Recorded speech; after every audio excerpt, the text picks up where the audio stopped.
بسم الله الرحمن الرحيم.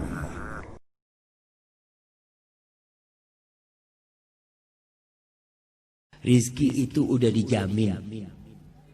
Bukan cuma rizki bapak-bapak dan ibu-ibu.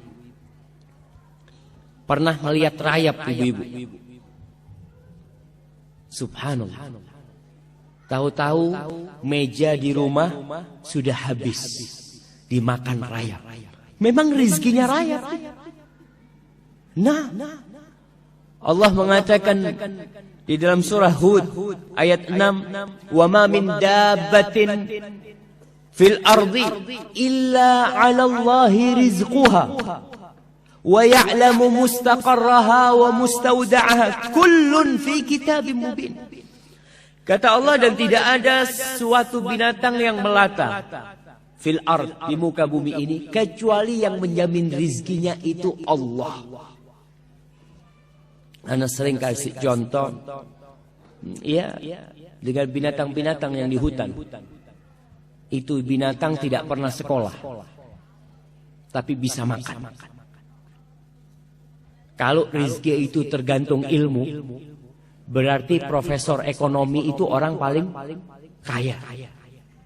Tapi ternyata ada yang lulus SD lebih kaya dari profesor. Profesor tetap jadi dosen, ngajar, jelaskan tentang bagaimana supaya kaya. Tapi dia nggak kaya-kaya. Padahal dia punya ilmunya. Yang kaya malah mahasiswanya. Lulus, buka usaha, kaya. Dosennya ya tetap sampai mati jadi dosen. Ingat, rizki itu bukan karena ilmu. Enggak ikut ilmu, enggak ikut titel. Allah yang telah menutup. Makanya kita lihat binatang-binatang keledai, binatang yang paling bodoh. Seharusnya dia itu mati sejak lahir. Kenapa? Oh, bodoh dia. Gimana dia bisa makan? Ternyata bisa makan. Dan sampai punya anak. Mungkin antum berpikir, Masya Allah, masa anak takut? Ada orang yang takut mau kawin. Keledai nggak pernah takut kawin. Nggak pernah mikir nanti gimana anak-anak makan apa. Nggak ada. Allah udah jamin. Wa ma min dabbatin fil ardi illa 'ala Allahi rizquha. Dan rizki ada yang dari langit, ada yang dari bumi. Kita nggak tahu rizki kita lewat mana, kecuali ketika rizki itu sudah sampai. Karena rizki itu rahasia Allah. Bapak-bapak, ibu-ibu, kok bisa tahu rizkinya ada di Qatar? Baca di kitab mana? Saya kayaknya rizkinya di Qatar, tulisannya. Berangkat aja. Yang ada setelah sampai Qatar, oh ternyata rizki ana di sini. Setelah sampai, wa ma tadri nafsun madza taksibu ghadan. Enggak tahu orang itu apa besok yang akan dia dapat, enggak tahu. Tapi setelah kita dapat, kita tahu. Ada kisah Asmu'i atau Asma'i. Dia salah seorang sastrawan yang begitu handalnya.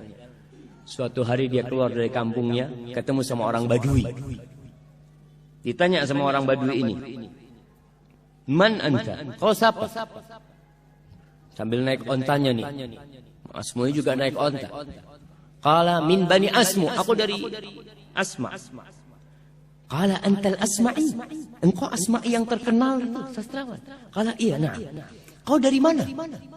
Maksudnya ini datang dari mana? Qala min ardin yutla fiha kalamur rahman. Aku baru datang dari sebuah kampung yang di situ dibacakan firman Allah Subhanahu wa taala. Orang Badui, nggak pernah sekolah, nggak pernah belajar, tapi muslim dia. Cuma ilmunya kosong. Maka dia bertanya, "Alir rahmani kalamun yatluhu adami?" Apakah Allah itu yang Maha Pengasih Ar-Rahman itu memiliki firman yang dibaca oleh anak Adam? Qala na'am. Iya. Coba kau baca. Kepingin dengar Al-Quran. Selama hidupnya tidak pernah dengar Al-Quranul Karim. Lalu Asma'i membacakan surat Adz-Dzariyat. Wadz-Dzariyati dzarwa. Sampai kepada firman Allah di ayat ke-22. Asma'i membacakan, ini orang dengarkan terus. Wa fis samaa'i rizqukum wa ma tu'adun. Dan di langit itu ada rizki buat kalian. Rizki kalian itu dari langit. Dan apa yang dijanjikan untuk kalian itu ada di sana. Terus orang Badui ini tanya, ahadza kalamur rahman? Ini yang kau baca benar, ini firman Allah. Turun orang Badui. Hasbuk, cukup kata dia. Turun, dia sembelih ontanya. Dia sembelih ontanya, dia potong-potong, nggak dikulitin. Terus dia panggil Asma'i, kau bantu aku nih, bagikan kepada orang-orang yang lewat. Onta yang dinaiki. Dibagikan semua pedangnya itu, dia pukulkan supaya nggak tajam. Lalu dia mengatakan selamat tinggal kepada Asma'i sambil membaca firman Allah, wa fis samaa'i rizqukum wa ma tu'adun. Yakin kalau rizki itu dari Allah, bukan dari bos, bukan dari atasan, bukan dari suami. Karena terkadang ada wanita-wanita ketika diceraikan hidupnya jadi melarang. Karena dia berpikir, anak kalau cerai ini siapa yang ngasih makan anak? Allahu Akbar. Engkau muslim, engkau mukmin, nggak pantas bertanya seperti itu. Kau ketika di perut ibumu, siapa yang ngasih makan engkau? Kau belum bisa bergerak, belum bisa berdoa, belum bisa berusaha, tapi Allah sampaikan itu makanan ke dalam. Maka Badui ini pergi, jemaah, meninggalkan kata Asma'i. Ajib, kata dia. Aku berulang kali baca ayat ini, tapi tidak membekas di hatiku. Tapi ini orang Badui pertama kali dia dengar, langsung menumbuhkan keimanan. Dan kita tahu itu salah satu khasiat kalamullah. Idza tuliyat alaihim ayatuhu zadatuhum imana wa ala rabbihim yatawakkalun. Tuh. Orang-orang beriman apabila dibacakan kepadanya ayat-ayat Allah, bertambah keimanan mereka. Dan mereka bertawakal kepada Allah Jalla Jalla. Kita kadang-kadang enggak. Kita baca biasa. Maka kita perlu belajar dari orang Badui itu.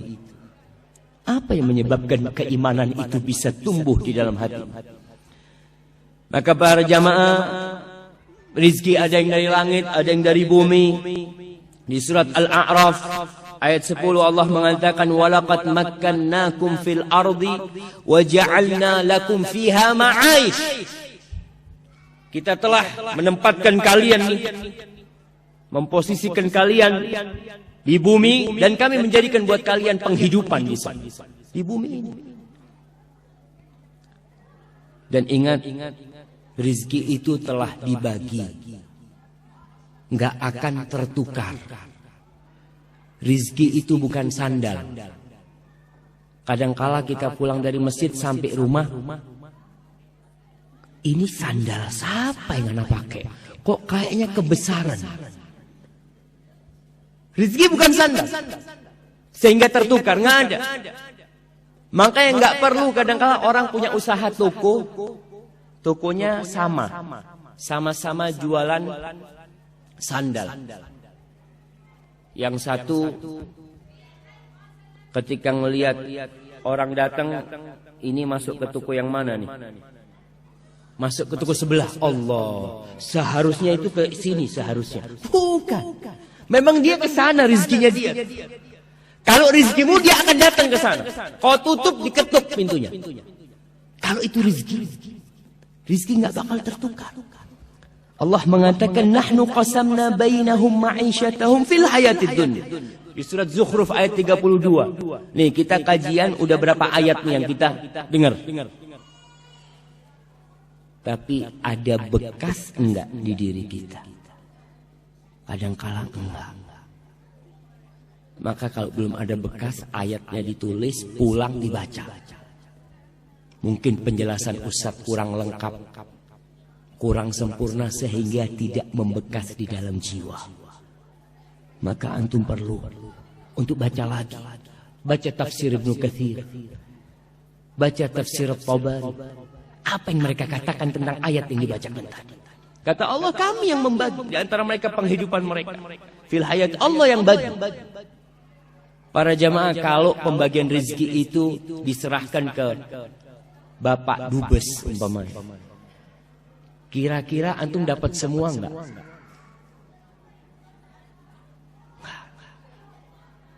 Kalau pembagian rezeki itu diserahkan kepada Bapak Presiden, kira-kira semua warga Indonesia akan dapat enggak?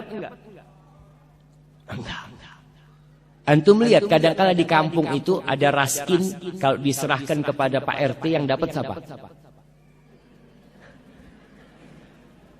Yang dapat siapa?